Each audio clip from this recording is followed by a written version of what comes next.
Bien, buenas tardes a todos. Vamos a iniciar. Yo creo que ahorita sí ya casi llegamos a las y cuarto y ya no hubo más solicitudes de ingreso. Pues buenas tardes a todos. Me presento. Yo soy Luis Soto. Soy profesor en el Centro Universitario de Occidente. Yo creo que algunos me conocen por ahí. Oí que alguien me llamó Arqui.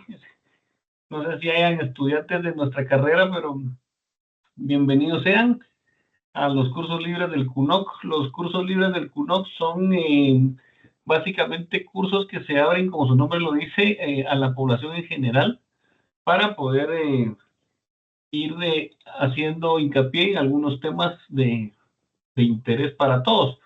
Y como centro universitario de Occidente, pues a nosotros nos compete ir haciendo un poco de aporte en cada una de las especialidades de las carreras que sirve el CUNOC.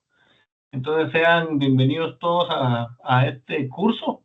Bueno, curso en 4 clases, no se le podría llamar curso, pero es más o menos una introducción, digamos, a los temas que ustedes ven publicados ahí en el afiche. Voy a preguntarles si ven mi pantalla. Disculpen, estoy compartiendo la presentación. ¿Me confirman, por favor?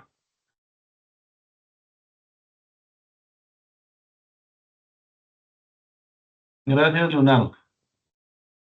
Yo no sé si sea Leonardo Recancoj el que yo conozco o es otro Leonardo Recancoj, un homónimo, pero bienvenidos Claro, sean Arqui, todos. sí lo soy.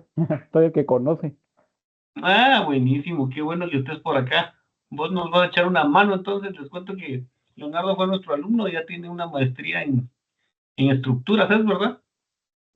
Sí, Arqui, ahí en lo que pueda apoyo, en lo que pueda y pueda apoyar, con gusto, Arqui. Y bueno, Siempre es muy bueno repasar las bases.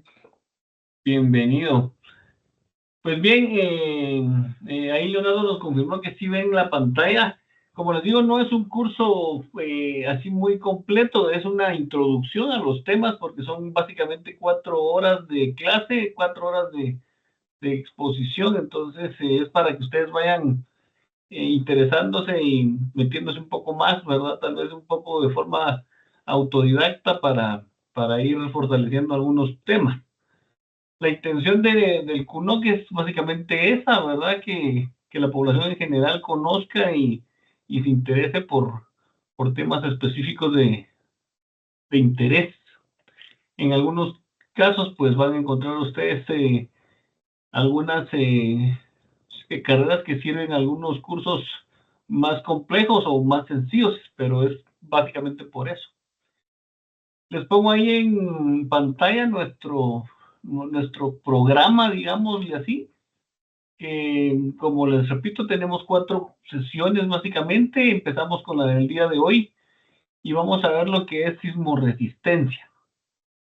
En la sesión 2 y 3 nos vamos a meter un poco en lo que es el tema específico del curso, que es mampostería. Y principalmente vamos a ver el uso del manual de diseño sismorresistente que tiene la Asociación de Ingenieros Civiles de Guatemala. Esta es importante porque es uno de los métodos que se utilizan básicamente para la construcción de edificios pequeños, de viviendas principalmente, y es de observancia general, ¿verdad? Observancia para todo el mundo de la construcción. Debería ser de observancia general, ¿verdad? Para poder garantizar un poco la sismoresistencia. Eso será en la sesión 2 y 3. Y en la sesión 4 o en la última sesión, pues vamos a terminar de ver el manual, aplicándolo básicamente a un proyecto que cada uno de ustedes tenga, ¿verdad? Yo me imagino que muchos de ustedes tienen algún proyectito en mente o están haciendo alguna construcción como para ir haciendo la aplicación de lo que veamos en del manual en el contenido del curso. Y pues si es necesario, pues podríamos hacer alguna de estas clases en físico, ¿verdad? No todas básicamente virtuales. Yo la vez pasada empecé con un curso virtual y terminamos haciendo la última presentación en físico porque muchos querían tener una asesoría así personalizada de sus proyectos, que lo podemos hacer, ¿verdad? Entonces, será de ver el interés de cada quien ahí en su proyecto o en su trabajo, como lo quieran ver. Básicamente ese es el programa. Normalmente se contabiliza que de las 4 sesiones ustedes tengan por lo menos 3, ¿verdad? Como para tener la aprobación de la capacitación.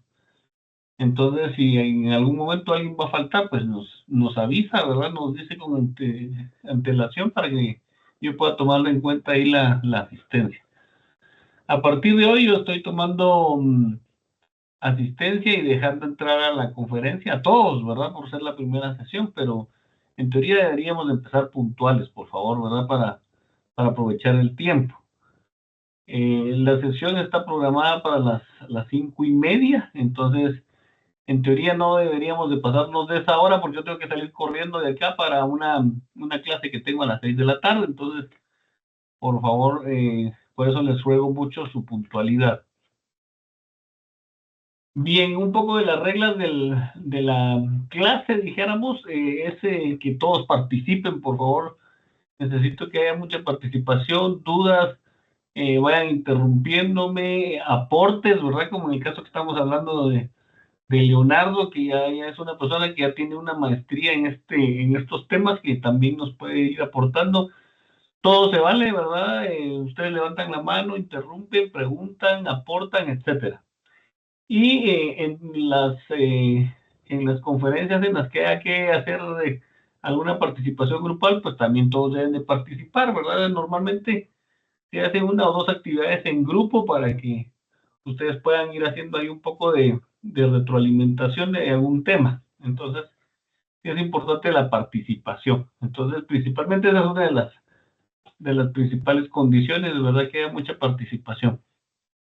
Y la asistencia, como les decía, 3 de 4 asistencias en el caso de este curso principalmente. Hay cursos que tienen tal vez una sesión más o 2 más, entonces, pero va a depender de cada curso. Entonces, vamos a iniciar con sismoresistencia. Si nadie tiene alguna pregunta, alguna duda, empiezo con la exposición.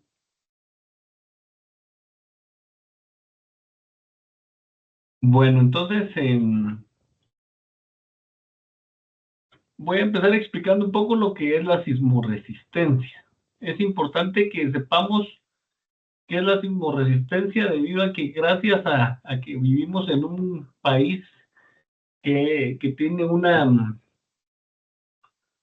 sismicidad muy alta, nosotros debemos de que todas las construcciones que hagamos sean, como su nombre lo dice, sismoresistentes. Significa que deben de tener resistencia a un sismo de mediana magnitud, digamos.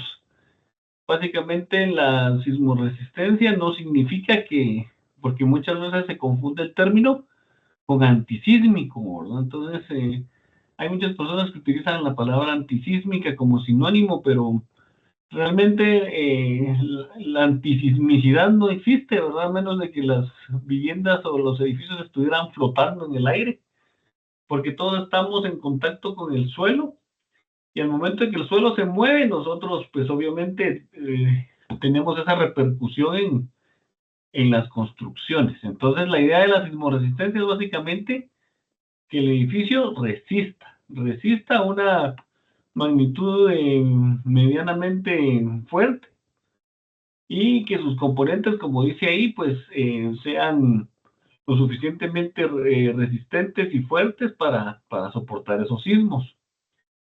Si ustedes ven la gráfica ahí del mapita yo creo que todos vimos esa grafiquita en el colegio, ¿verdad? Como para hacer un poco de repaso de las fallas geológicas que tenemos acá en nuestro país. Y ahí sí que por mala suerte o no sé por qué, nosotros estamos justo donde confluyen varias placas tectónicas. Acuérdense que la Tierra está segmentada en varias placas, ¿verdad? Que se formaron al momento de la creación del globo terráqueo. Y esas placas, pues obviamente, que son las que forman básicamente la esfera terrestre, están siempre en movimiento. Si alcanzan a ver el mapita, pues van a ver ahí todas las fallas que tenemos, ¿verdad? Principalmente la falla que a nosotros nos afecta por estar en el sur del país es la de Cocos, y en algunos departamentos ya más hacia el norte vamos a ver la unión que tiene con la placa o con la falla de Motagua, la del Caribe y la del Atlántico. Entonces, el movimiento de todas estas capas tectónicas es lo que provoca principalmente, ¿verdad? Entre algunas otras razones, pero nuestros sismos están provocados por ese movimiento de las placas tectónicas. Existe un concepto que se llama la subducción de placas, ¿verdad? Entonces, cuando oímos hablar de subducción es básicamente eso, ¿verdad? Que hay placas que se mueven y entran debajo de otras, y eso va haciendo básicamente que se provoquen los sismos. Estamos acostumbrados a sentir sismos a partir de 3 grados, 3,5, 4, pero en realidad siempre estamos en constante movimiento. Si ustedes no hagan el sismo ahorita, les apuesto que básicamente van a encontrar que no nos dejamos de mover gracias a esa vida que tienen las placas tectónicas, ¿verdad? Se registran miles de sismos al día. Entonces, eso es lo que hace que nosotros tengamos que tener cuidado, que nuestras construcciones sean lo suficientemente resistentes a ese movimiento, ¿verdad? Ya cuando son más fuertes los sismos, un sismo de mediana magnitud, de sismo de grado 6 o de grado 7, por ejemplo, ya es algo fuerte, ¿verdad? Como les digo, estamos acostumbrados a sentir de 3 en adelante. Y hay algunas personas que de verdad no sienten, ¿verdad? Porque a veces tiembla 5, 5,5, 6, y yo he encontrado gente que ni lo siente, pero bueno, eso depende de cada una de las sensibilidades. Entonces, eso como les digo, es el origen principal de que nuestro territorio esté en un riesgo de esos movimientos. Y existen varios principios que nosotros debemos tomar en cuenta. Fíjense que yo miro esto así como no estuviera enfocado, no sé cómo lo ven ustedes, pero a mí se me mueven ahí las letras y, bueno, se me hace que es por el monitor, pero ojalá lo estén viendo bien ustedes. Los principios de la sismoresistencia, ustedes van a encontrar estas columnas que dicen no en el lado izquierdo, que es lo que no deberíamos de hacer, y sí en el lado derecho. Y este es uno de los principales principios que hay en la sismoresistencia, que haya una buena ubicación. Entonces, el primer principio es la ubicación de nuestros proyectos, de nuestras construcciones. Si miramos el cuadro de la izquierda, en la primera fila, vamos a ver principalmente que las construcciones no estén dentro de la amenaza de un derrumbe, o sea, debajo si logran ver ahí mi cursor, debajo de un talud, debajo de una ladera, o muy aorillados al cauce de un río, muy aorillados a un relleno que pudiera existir. Entonces, lo ideal es que nuestras construcciones siempre estén en tierra firme. Aquí básicamente todas estas gráficas que ustedes van a ver se resumen en eso, que nuestras construcciones estén siempre sobre suelo firme y tratando de evitar pues todas estas amenazas, ¿verdad? Acordémonos que si yo me acerco mucho a las amenazas, yo me estoy poniendo ahí en vulnerabilidad, ¿verdad? Y cuando nosotros evaluamos el riesgo de una construcción, estamos haciendo eso, evaluando el grado de vulnerabilidad que tiene esa construcción en relación a las amenazas. Entonces, mientras más alejado de las amenazas estemos, mejor.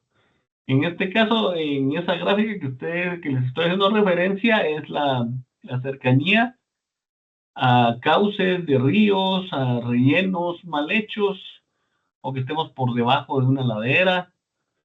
Entonces nosotros debemos de buscar siempre para ubicaciones los lugares altos, ¿verdad? Incluso cuando estamos en la calle, en la simple y sencilla calle de acá en nuestra ciudad, pues van a ver ustedes que en algunos lugares hay casas que están por debajo de la calle, ¿verdad? Cuestiones como esa, por ejemplo, también nos ponen a nosotros en mucho riesgo, ¿verdad? Entonces, si ustedes ven todas las gráficas y como les digo, se resume básicamente que nosotros busquemos siempre tierra firme para poder asentar nuestros proyectos. Esto es bastante relativo porque la tierra firme no significa que sea un suelo estable y que sea un buen suelo, pero siempre y cuando ya estemos en tierra firme, pues ya llevamos algo de ganancia, digamos. La otra cuestión importante es el análisis del suelo que yo voy a hacer para ubicar esa construcción. Si vemos del lado derecho, vamos a encontrar otros principios de la ubicación, ¿verdad? Que no debemos de estar muy expuestos a tormentas de aire, a tormentas, eh, en este caso de ventarrones, por ejemplo. Debemos de buscar y crear protecciones naturales para nuestros proyectos.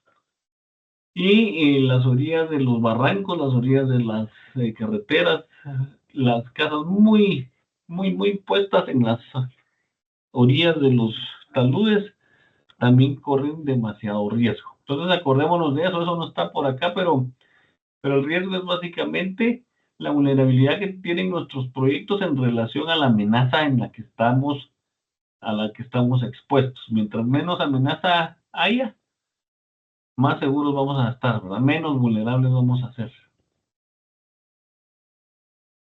Siguiendo con los principios, tenemos los principios, el que venga a la izquierda es el donde dice longitud, es el principio de la regularidad y básicamente la proporción también entre lo que es el ancho y el largo de nuestros proyectos.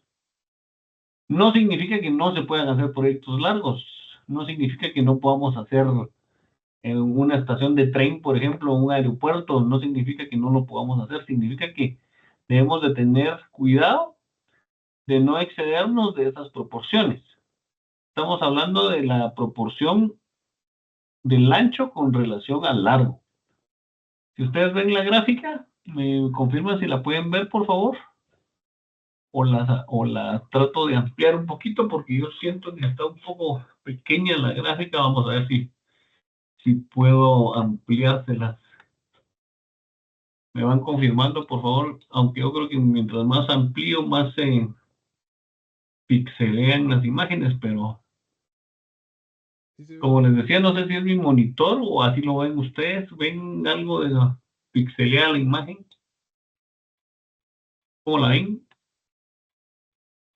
Sí se ve. ¿Perdón? Sí, se ve un poco borroso. Sí se ve un poco mejor. Bueno, pero entonces no es mi monitor, pero bueno, la cosa es que se entiende ahí la gráfica, ¿verdad? Pues tal vez el texto no nos interesa mucho. Pero acá donde tengo mi cursor, digamos, este otro principio de sismoresistencia, que es la regularidad, la relación del ancho con respecto al largo. Entonces, en teoría dice que la mejor proporción que existe es la de un ancho por dos largos máximo, o sea, dos veces el ancho debería ser nuestra proporción más estable. De ahí para abajo, pues obviamente será más estable. Mientras más regular haga la forma de la planta, pues será mejor. Vamos a ver si puedo abrir una pizarra por acá, permítanme. Vamos a traer esto. Bien, entonces, solo para dibujar un poquito, les voy a hacer una pizarrita aquí para mientras.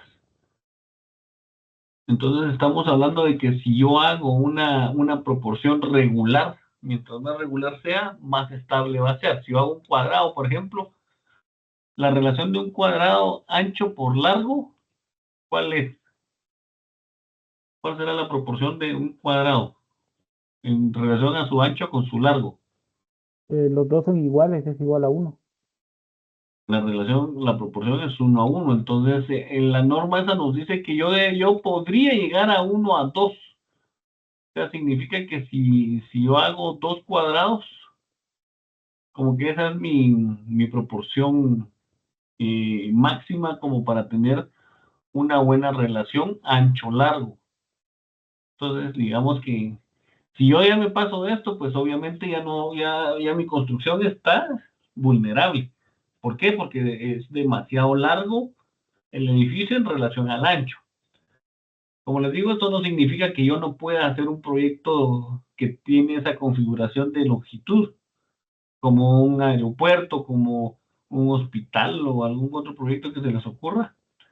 Pero lo que sí se debería de hacer es que, teniendo estas proporciones, yo debo de ir separando estructuralmente el edificio, aunque el edificio fuera súper largo. Entonces significa que yo aquí podría meter otro módulo. Imaginémonos que esto fuera un aeropuerto donde las proporciones, si ustedes ven en los aeropuertos, son súper largas, ¿va? Yo podría hacer esto 2 o 3 o 4 veces las que sean necesarias, pero separando la estructura. ¿Cómo separo la estructura? La voy a separar a través de un elemento al que le llamamos junta de dilatación. Entonces yo puedo ir haciendo juntas después de llegar a las proporciones máximas, que sería 1 a 2.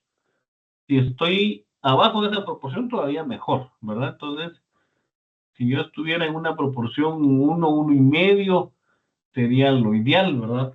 Porque ahí, mientras más estable, mejor. Entonces les pongo aquí las proporciones como para que nos queden ahí de registro. La máxima sería esta que estoy colocándoles ahorita, que sería 1 a 2. Después de 1 a 2, yo ya debo de ir haciendo juntas de dilatación en las estructuras para que se puedan hacer.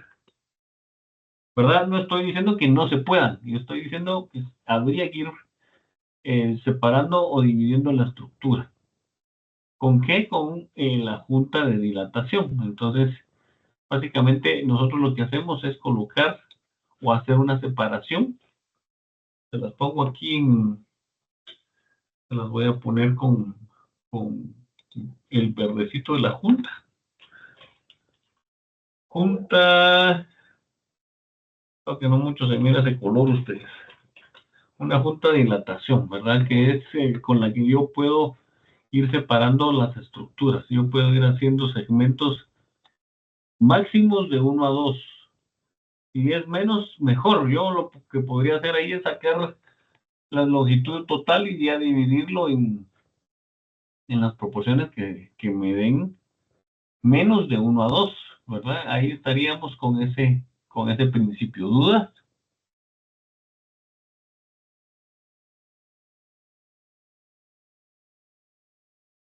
Bien, si no hay dudas, entonces el otro principio es el principio de la regularidad, ¿verdad? Ya habiendo visto esto de las juntas de dilatación, de cómo puedo yo hacer una separación de un edificio, de la estructura de un edificio, también tengo que ver la proporción que tiene ese edificio. No es lo mismo que yo haga un cuadrado, como mirábamos anteriormente, a que yo haga una L, a que haga una E, a que haga no sé qué, ¿verdad? Algún proyecto que ustedes tengan en mente. Yo les pongo el ejemplo, digamos, normalmente nosotros aquí en la carrera de arquitectura hacemos muchos hospitales en el diseño final de la carrera. Y el diseño de un hospital normalmente es demasiado largo y en algunos casos tiene muchas bifurcaciones, ¿verdad? Entonces, digamos, una distribución de un hospital típico, digamos, que es la distribución en peine, no empeine de empeine, sino que de peine, porque normalmente algunas plantas se hacen con estas formas, ¿verdad? Entonces es un edificio totalmente irregular, pero como les explicaba anteriormente, yo puedo hacer la división de esas estructuras a través del criterio que la proporción sea 1 a 2 máximo y utilizando divisiones con juntas de dilatación, ¿verdad? Entonces, la junta de dilatación es básicamente la separación de las estructuras para que vayan funcionando separadamente y a la hora de un buen temblor yo pueda soportarlo, ¿verdad? Entonces, el edificio se podría partir cuantas veces fuera necesario si las proporciones fueran demasiado largas, ¿verdad? Yo aquí estoy haciendo es una exageración, pero es con fines didácticos, ¿no? Yo podría hacer un hospital con esa cantidad de juntas, ¿no? Yo podría hacer 7 juntas en un edificio de hospital.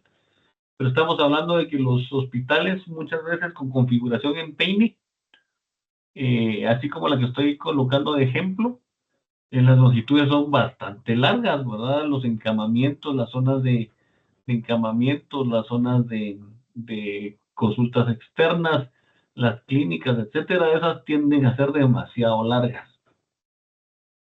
Entonces, sí podemos hacer edificios irregulares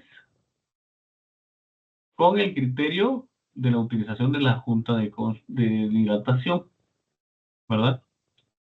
Otra cuestión importante es la rigidez del edificio. Acordémonos que la rigidez del edificio también, todo esto está relacionado, pero la rigidez del edificio es básicamente el punto en el que el edificio es más fuerte y cómo esa parte fuerte del edificio podría llegar a jalar a las partes débiles. Entonces, yo no puedo venir y hacer un edificio sin juntas, ¿verdad? De una forma como existen muchas construcciones aquí en nuestro medio y no me dejarán mentir, que muchas veces vemos edificios que hay un módulo central y de repente por acá tiene otro modulito y que aquí se les olvidó no sé qué y metieron otro cuartito y por acá hicieron otra cosa así y de repente aquí les sale un garage o qué sé yo, ¿verdad? Entonces cuando nosotros vamos viendo la forma de ese edificio es una forma así súper rara, ¿verdad? Y si nos damos cuenta, lo principal ahí, el punto central del edificio, va a ser que este edificio tenga cierta inercia. Y esa misma inercia va a hacer que todas las partes del edificio se lleguen a partir si no están bien construidas. Aquí donde les estoy haciendo las mismas juntas que hemos estado trabajando. Entonces, todo hay que irlo pensando en función de cómo puedo yo dividir una estructura para que esa no sea el motivo de que se quiebre el edificio, la irregularidad no sea el motivo de que se quiebre el edificio. Esto en relación a la rigidez, la continuidad también es importante. Nosotros siempre que construyamos debemos de ver que la continuidad de los elementos estructurales, como su nombre lo dice, sea continua, que una columna que va a transmitir una carga al suelo, pues sea la misma columna que está en el segundo o en el tercer piso, porque si esa columna no tiene esa continuidad, no va a transmitir nunca la carga. Bien, eso es en relación a estos principios. Bueno, tenemos el otro principio de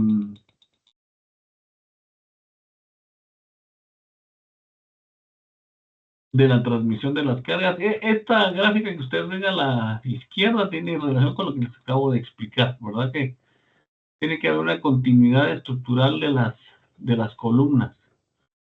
Normalmente en las casas, cuando nosotros hacemos casas, si ustedes se dan cuenta, nosotros en nuestras casas casi que tenemos siempre la repetición del primer piso en el segundo piso, que es uno de los principios estructurales más básicos, ¿verdad? Que hablan de la continuidad, que se repitan los muros sobre muros. Mucha gente así le llama esto, muro sobre muro.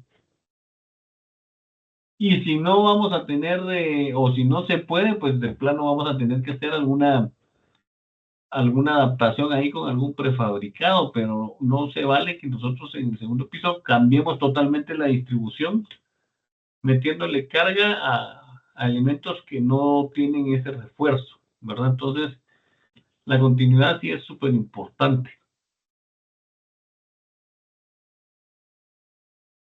Y la última gráfica que ven ustedes ahí, como principio de sismoresistencia, nos habla de que la cimentación o todas las cargas que nosotros tenemos en el edificio vayan directas a la cimentación. Acordémonos que la cimentación, eso lo vamos a ver dentro de un ratito, la cimentación es básicamente el elemento que recibe todas las cargas del edificio y las transmite al suelo. Entonces, si yo no tengo una continuidad estructural, esas cargas no van a llegar de forma eficiente a la cimentación. Y por ende, la cimentación no puede distribuir esas cargas al suelo. Entonces, si miran ustedes esta caricatura, digámosle así, es importante, ¿va? Que toda la cimentación vaya en relación a esas cargas que está recibiendo. Esos serían básicamente los principios de sismoresistencia, ¿verdad? Los más importantes, obviamente, porque podríamos mencionar muchos más, ¿verdad? Pero los más importantes, lo primero, la ubicación de nuestros edificios, que busquemos siempre suelo firme y que estemos lejos de cualquier amenaza, ¿verdad? Que no pongamos nuestros edificios vulnerables. ¿Cuáles amenazas pueden ser esas? Pueden ser laderas, pueden ser cauces de ríos, pueden ser nacimientos, pueden ser rellenos, puede ser el viento, la fuerza del viento, o puede ser la escorrentía del agua, puede ser la cercanía a un talud. Entonces, básicamente, el primer principio es la ubicación. Luego nos vamos al principio de la proporción. ¿Cómo es la proporción ancho-largo? Y cómo sería la forma correcta de poder hacer edificios largos, ¿verdad? Porque vamos a tener muchos edificios largos en nuestro quehacer. Escuelas, aeropuertos, hospitales, etcétera, ¿va? Hoteles, ¿verdad? Los hoteles tienden a ser edificios más largos que anchos, ¿verdad? La resistencia de los materiales y de los módulos que hagamos en el edificio tiene mucha, tiene importancia en relación a cómo ese centro de masa podría jalarnos un edificio a la hora de un sismo, que también tiene que ver con la rigidez y principalmente la continuidad, ¿verdad? La continuidad estructural para que todas las cargas que el edificio tenga vayan directas a la cimentación. Y la cimentación pues es la que la va a distribuir al suelo. Bien, ¿dudas sobre el principios de sismoresistencia? ¿Dudas, aportes?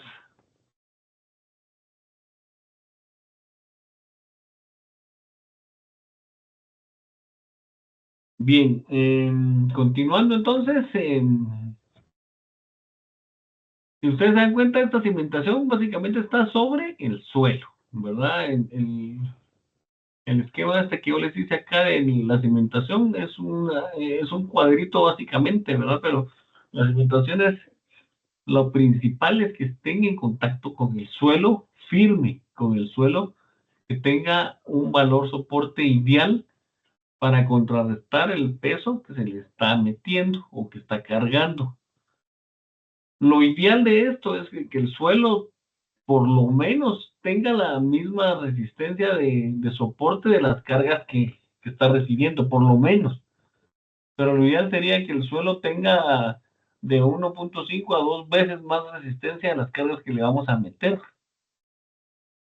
Entonces, por eso es que es súper importante también el estudio del suelo en la sismoresistencia. Vamos a ampliar esto, permítanme.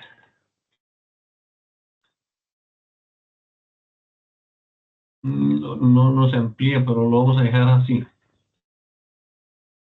Bien, entonces hablando un poco del suelo, lo principal del suelo es eso de lo que les estoy hablando, la capacidad de soporte que tiene para absorber y transmitir las cargas que recibe del edificio. yo tengo un edificio que va a transmitir 2 o 3 veces más peso que la capacidad que tiene el suelo de soportarlo, pues ahí sí ya tengo que hacer algún tratamiento, ya sea en la cimentación, en el suelo, en los dos, etcétera, ¿verdad? Entonces, por eso es importante saber la capacidad de soporte que tiene un suelo. Básicamente,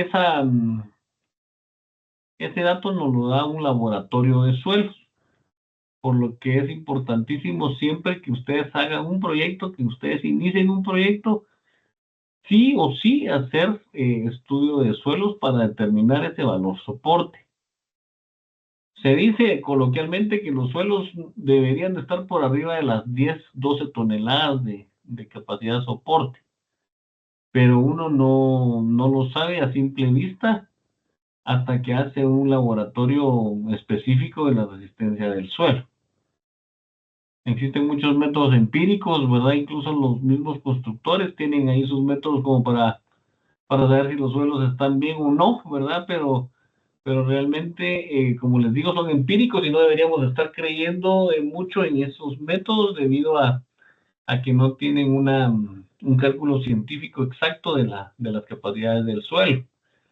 Máxime, si yo voy a hacer un edificio alto, por ejemplo, digamos con las casas de 1, 2 o 3 pisos, tal vez no hay tanto problema, sino que ya con los edificios altos, pues vamos a ver que obviamente el peso del edificio es considerable, ¿verdad? Entonces necesitamos el valor soporte del suelo. Como les digo, básicamente es el dato que a nosotros nos interesa del suelo. Entonces se hace un estudio geológico del suelo, ¿verdad? Que nos diga las condiciones de ese suelo, el valor soporte, si no tiene alguna falla, ¿verdad? Porque de repente nosotros vamos y nos topamos directo con una falla geológica, podríamos tener problemas serios. Esos mapas que ven ahí en la pantalla es el de la izquierda, es el de la clasificación de suelos que existe en el país. Y el de la derecha es el mapa sísmico que nos da el manual de sismoresistencia de AGIES, ¿verdad? Entonces, eso lo vamos a ver cuando miremos el manual, pero en el manual están consideradas las zonas de acuerdo a su sismoresistencia. Y vamos a ver en el manual que tenemos ahí esos colores, el naranja, el amarillo y el blanco, en relación a la sismoresistencia que existe en Guatemala. Entonces van a ver, por ejemplo, que en la parte norte, en el Petén, es una resistencia bien baja, ¿verdad? Ahí en el Petén tiembla, pero no tan fuerte como tiembla en el sur. Entonces, en el sur es donde más problemas tenemos nosotros, ¿verdad? Básicamente ahí es donde se dan las subducciones de las placas muchas veces. Si ustedes miran los reportes de Nisibume, cuando tiembla, todos los epicentros son ahí en la costa del Pacífico, muy cercanas a la costa del Pacífico. Entonces, es básicamente por eso de las placas que expliqué al principio. Si comparamos este mapita con el mapita del principio, se van a dar cuenta que tiene relación, ¿verdad? Miren dónde está la placa de Cocos, por ejemplo. Entonces, básicamente aquí donde está el cursor, no sé si logran ver el cursor. En esta zona es donde se dan todos los epicentros de los sismos, ¿verdad? Que pues por nosotros estar cerca también de la costa pacífica nos afecta bastante.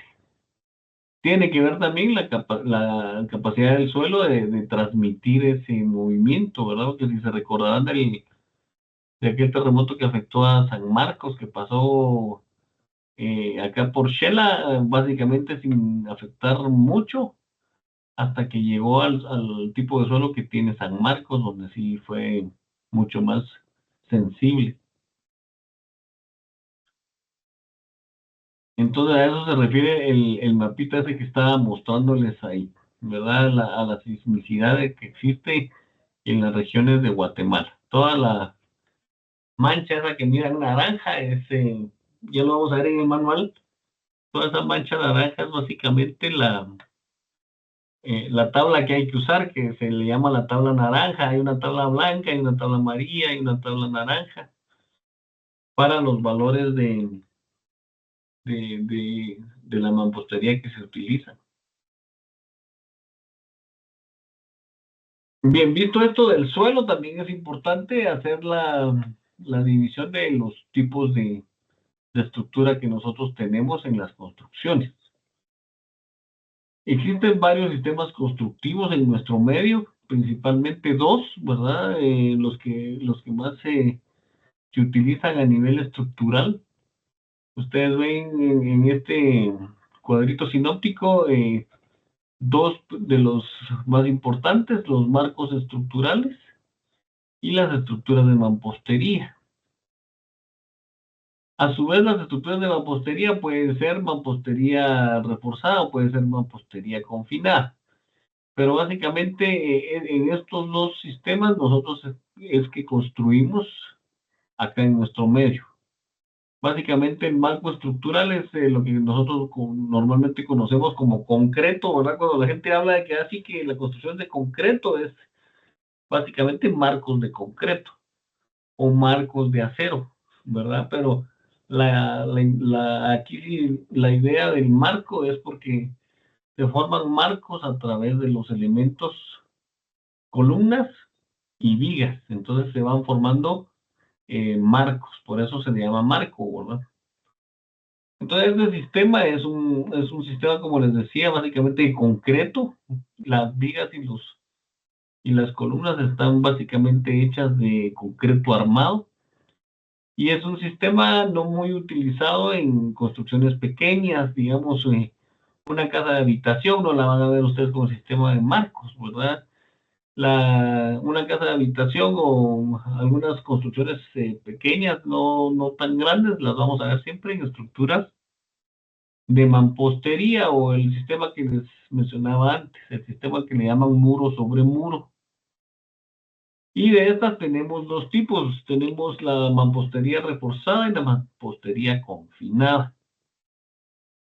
No vamos a entrar al tema de marcos porque no es el tema del curso, ¿verdad? Pero el tema de marcos es un tema bastante complejo y bien amplio, ¿verdad?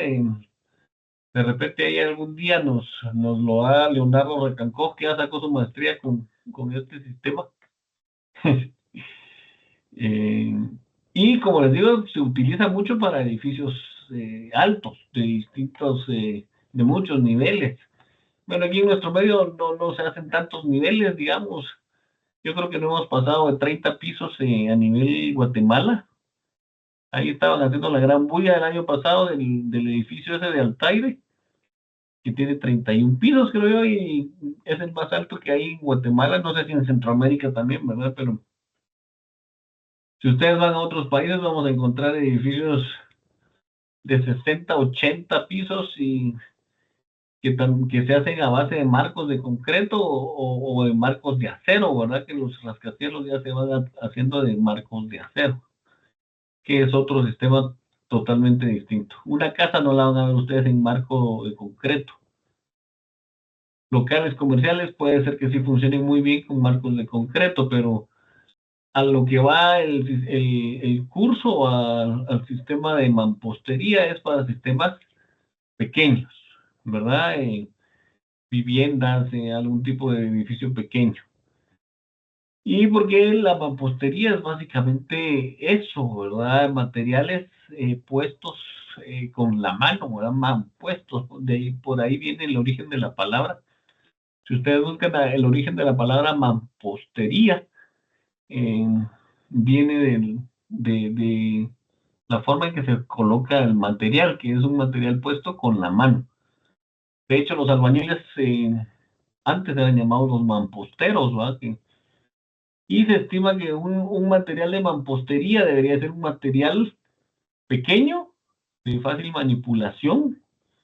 No debería exceder la capacidad de una persona para poderlo levantar y colocar, ¿verdad? Y de ahí surgen los famosos bloques, ¿verdad? Los bloques de arcilla o ladrillos o los bloques de concreto o blocks, que son los que normalmente nosotros utilizamos. Incluso si ustedes miran la gráfica de la derecha, en la piedra también es un material mampuesto. Digamos, originalmente la piedra era la que se utilizaba como mampostería. Y son bloques o elementos que uno los puede manipular fácilmente con la mano, ¿verdad? No deberían de exceder esa capacidad, porque entonces ya pierden el origen de la palabra, que sean colocados fácilmente con la mano. Entonces la mampostería, como ustedes ven ahí en las fotos, básicamente lo que nosotros utilizamos en nuestro medio es el ladrillo o bloques de arcilla y el block o bloques de concreto. También existen bloques de piedra poma, ¿verdad? Si ustedes van a cualquier parte de las afueras de la ciudad, van a encontrar que hay varias fábricas de bloc o las bloqueras esas que uno mira en la orilla de la carretera, que normalmente está una persona ahí haciendo sus blocks básicamente de piedra poma, ¿va? Les echan un poco de cemento, pero no se puede considerar que sea un bloque de mucha resistencia, ¿verdad? Por eso se le llama blocks de poma, ¿verdad? Ya se sabe que ese block es de poma y su resistencia no es mucha. Nosotros no aconsejamos a utilizar ese tipo de bloque, el de piedra poma, ¿va? Porque ni siquiera para las circulaciones de las casas, porque puede llegar a ser muy frágil y peligroso, ¿verdad? Pero hay mucha gente que sigue utilizando, por cuestiones de costos, bloques de poma, ¿verdad? Pues básicamente eso es, por ahí viene el término de mampostería. Bueno, esto es en relación a los suelos, ¿verdad? Nosotros vamos a clasificar los suelos en relación a su granulometría y en relación al comportamiento mecánico que tienen los mismos. Cuando nosotros hacemos una prueba de suelos para determinar la capacidad o el valor soporte del suelo, llevamos este suelo a un laboratorio donde van a hacer precisamente este estudio, cómo está conformado el suelo, cuánto, cuánto de grano fino, cuánto de grano grueso puede llegar a tener un suelo donde nosotros vayamos a construir y en base a eso, cuánto es su resistencia. En teoría, mientras más profundo nosotros excavemos, vamos a encontrar mayor resistencia. En teoría, no siempre es así, pero a veces se da que ya con un poco de profundidad que se le dé más a la cimentación, pues nosotros llegamos a las capas resistentes del suelo que nosotros necesitamos para transmitir nuestro peso. Pero muchas veces no es así, entonces lo que se hace son sustituciones de suelo. Y eso solo lo puede dar un laboratorio de suelos, ¿verdad?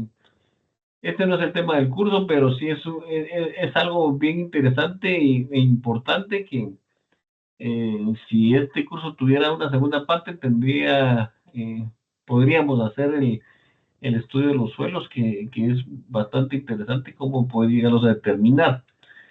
Pero para hablar un poquito sobre esto de la granulometría, por ejemplo, nosotros hacemos un tamiz o un tamizaje de los suelos en relación a una muestra que se saca, ¿verdad? Una muestra inocua que se saca del suelo y se lleva al laboratorio a manera de llevarla, secarla y tamizarla para poder llegar a determinar esa granulometría. También existen suelos orgánicos, ¿verdad? Que en los suelos orgánicos, acá en Shela se da mucho, ¿verdad? En todas las afueras de la ciudad, donde antes eran sembradíos, que la tierra natural o la tierra negra, como le dicen vulgarmente, o suelos orgánicos no tienen mucha resistencia, ¿verdad? Debido a esa vida que tuvieron antes de ser solo de siembra, ¿verdad? Las capas que se van encontrando ahí han sido afectadas mucho por esa práctica de siembra, la fertilización, el movimiento que se les daba, etcétera. Entonces ahí sí hay que buscar mucha profundidad para la hora de hacer cimentaciones. Uno de los ejemplos que yo siempre pongo es el ejemplo del centro comercial Interplaza, ¿verdad? Que ahí era una labor de manzana, no sé si ustedes conocieron antes ahí, pero ahí lo que habían eran manzanas. La famosa labor Lozano, que todavía hay alguna parte de esa labor por ahí, pero los suelos ahí sí eran eran suelos orgánicos, pues, entonces no eran demasiado resistentes, se tuvo que profundizar mucho en las cimentaciones, incluso hay cimentaciones del edificio que están a más de 20 metros de profundidad, y esto no se hace con una cimentación tradicional, pero como para ponerles un poco de ejemplo de lo que es la resistencia de algunos suelos, ¿verdad? Entonces, sí es importante hacer ese chequeo, ¿verdad? Aquí les voy a dejar en la presentación una relación que existe entre la topografía o la pendiente del terreno con el tipo de suelo que podemos encontrar.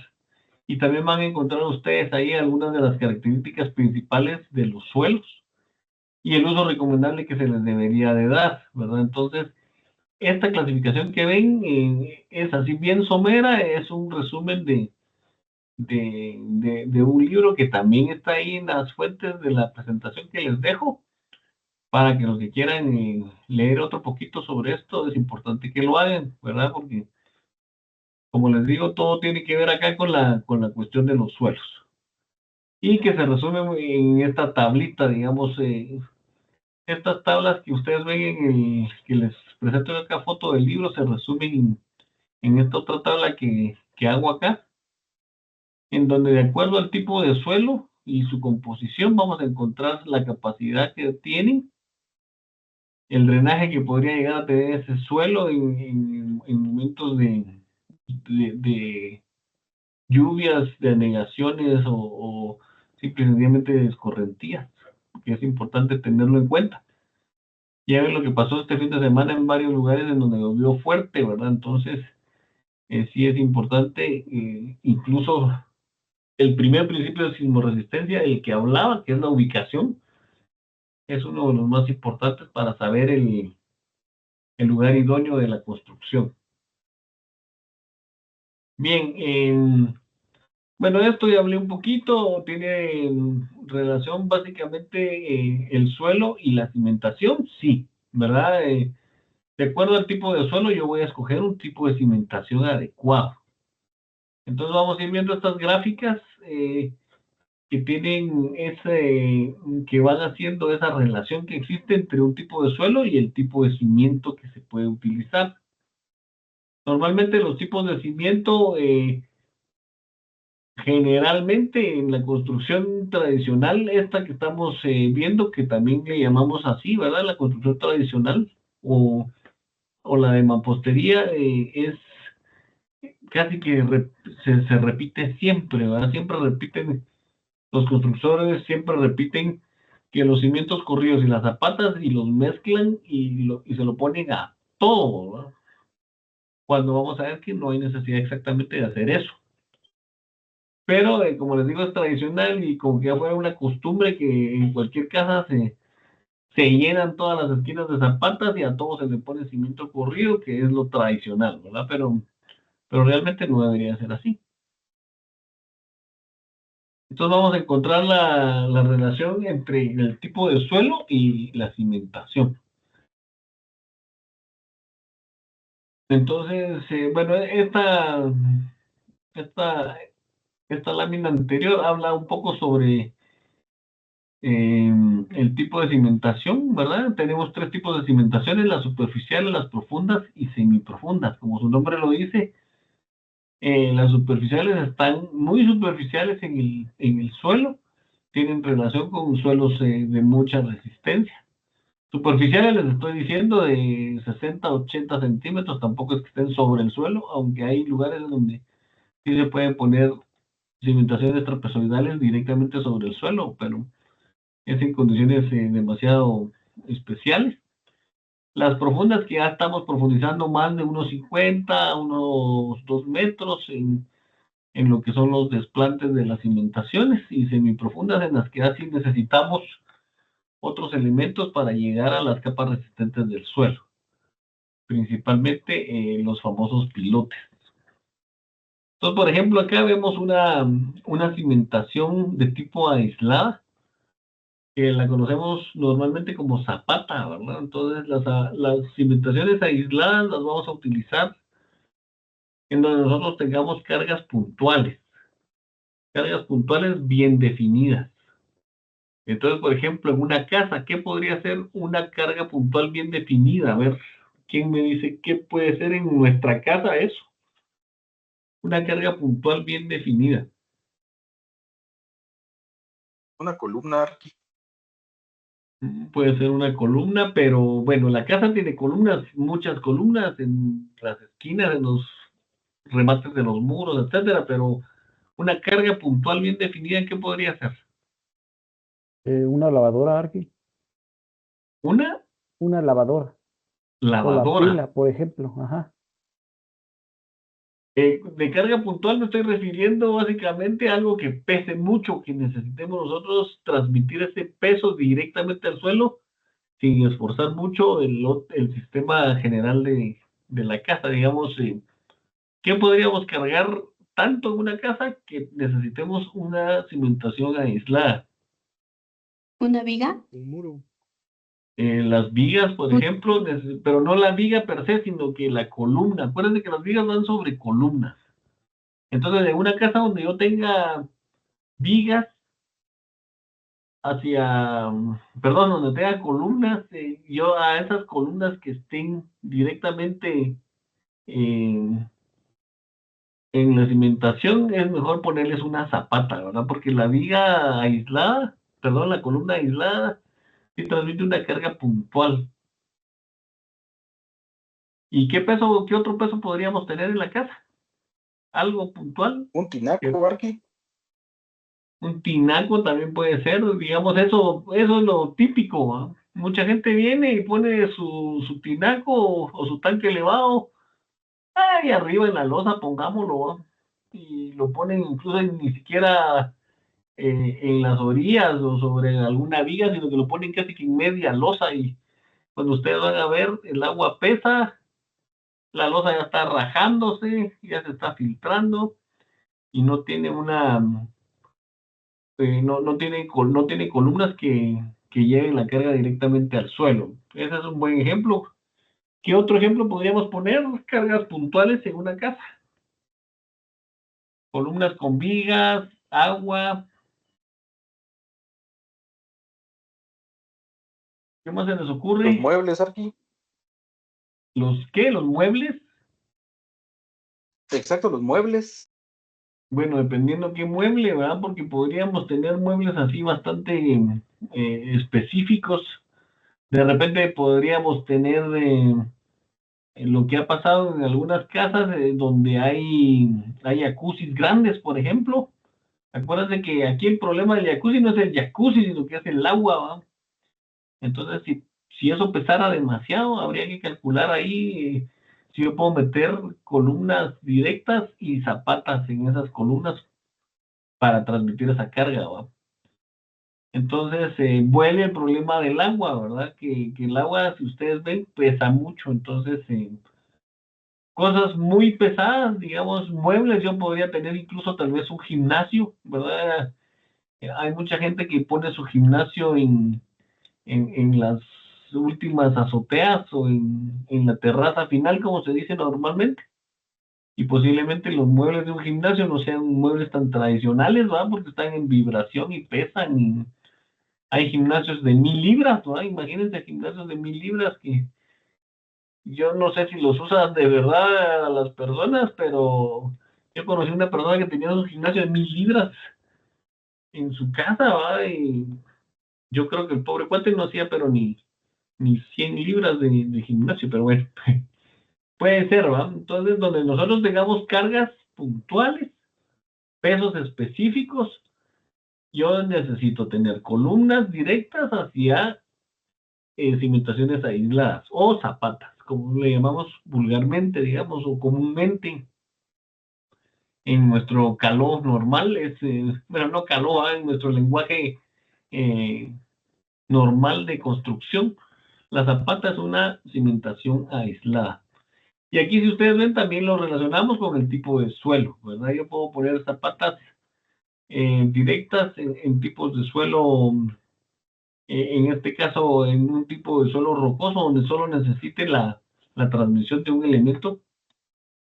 También podría poner zapatas en un suelo muy blando, pero que ya lleve un pilote o dos pilotes o cuatro pilotes la zapata para llegar a la resistencia. Entonces vamos viendo ahí en la parte de la izquierda, superior izquierda, en la relación del cimiento y con el suelo.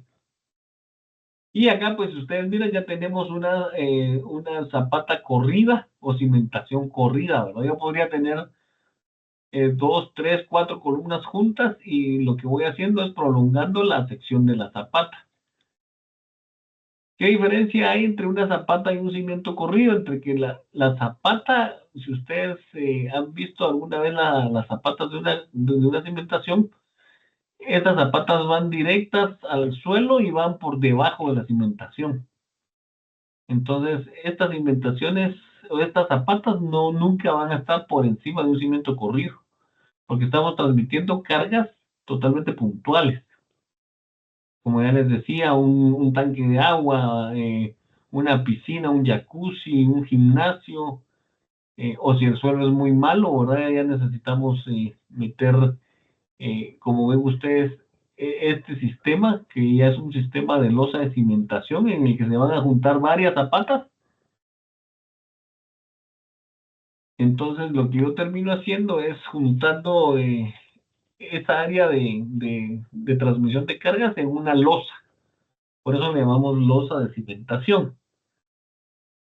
Entonces, lo que sucede acá es de que las zapatas van a quedar tan cerca, que más vale hacer una losa de una sola pieza y que esta es más efectiva en transmitir la carga al suelo que si lo transmitimos de cada una de las zapatitas, de las columnas, ¿no?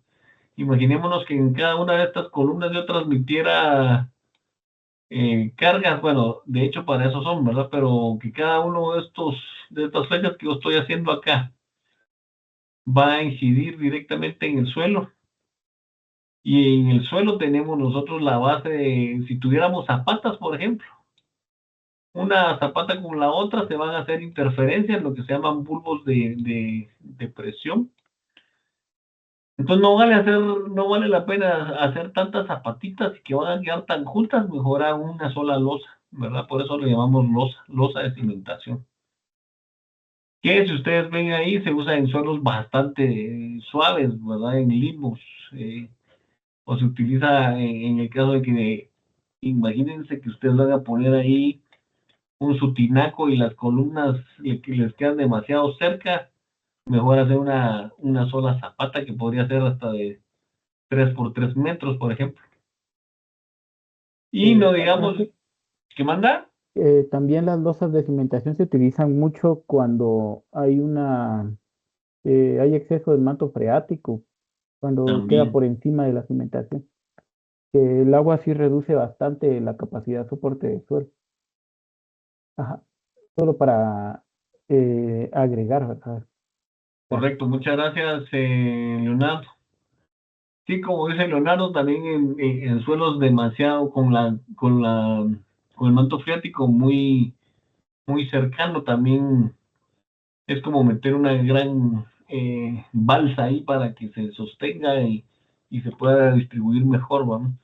Yo no sé si alguno de ustedes ha visto, vive o ha tenido la oportunidad de ir a ver alguna cimentación ahí por la Ciénaga, ¿va? De hecho, por eso se llama Ciénaga, ese lugar de la zona 2 donde ustedes hacen un hoyo de a 80 centímetros, ya les está saliendo agua, ¿va? Entonces, ahí, tal como dice Leonardo, es importantísimo utilizar de este tipo de cimentaciones.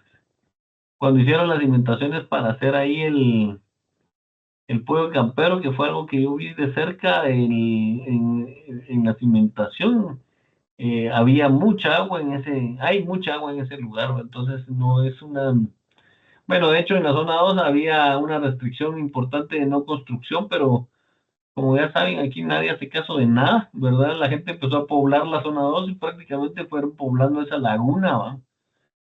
Es como la gente que llenó también la Ciudad de México habiendo sido un lago. Entonces es más o menos la misma historia, ¿va? Bueno, de ahí ya tenemos cimentaciones profundas, ¿verdad? Ya nos vamos a cimentaciones más profundas en las que se dan a través de pilotes. Un pilote básicamente es una columna que se hinca en el suelo hasta encontrar capas resistentes del suelo. Y sobre estas columnas, como ustedes ven acá, pues yo ya puedo poner una cimentación normal, ya sea corrida o aislada, para que se transmita la carga de mi edificio hasta la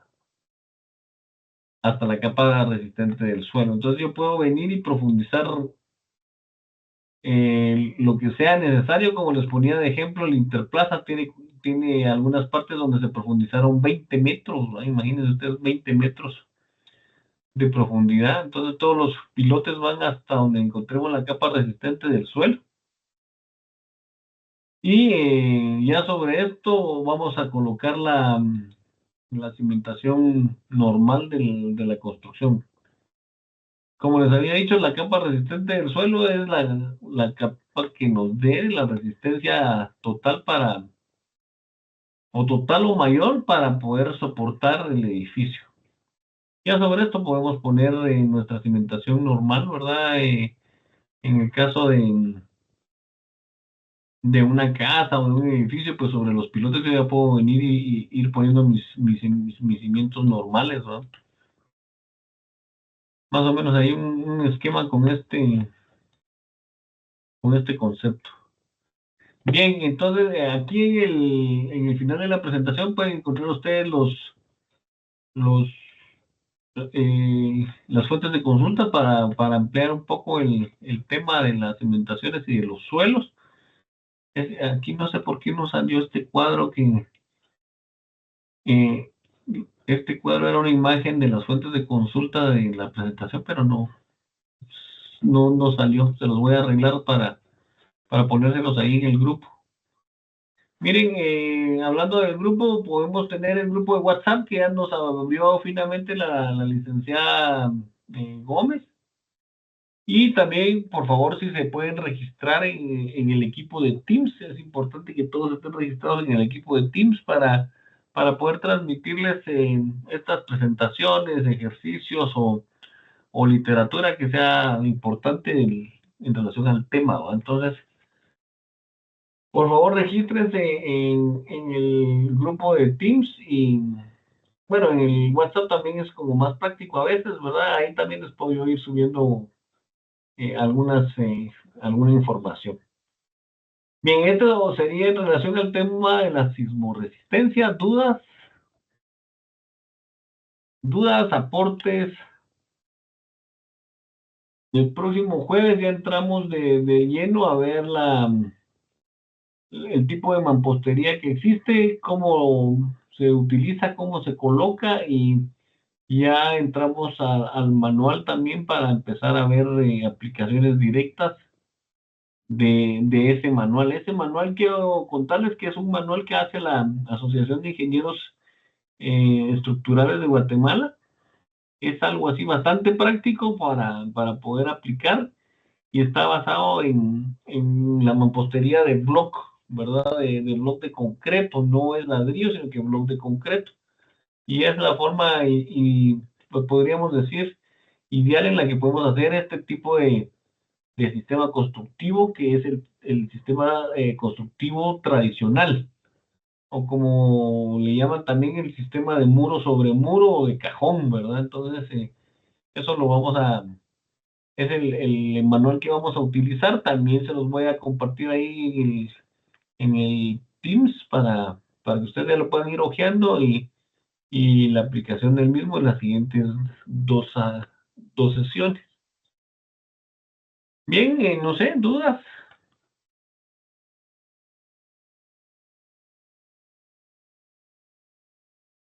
Bien, si no hay dudas, entonces vamos a dejar la clase de hoy o la sesión de hoy acá.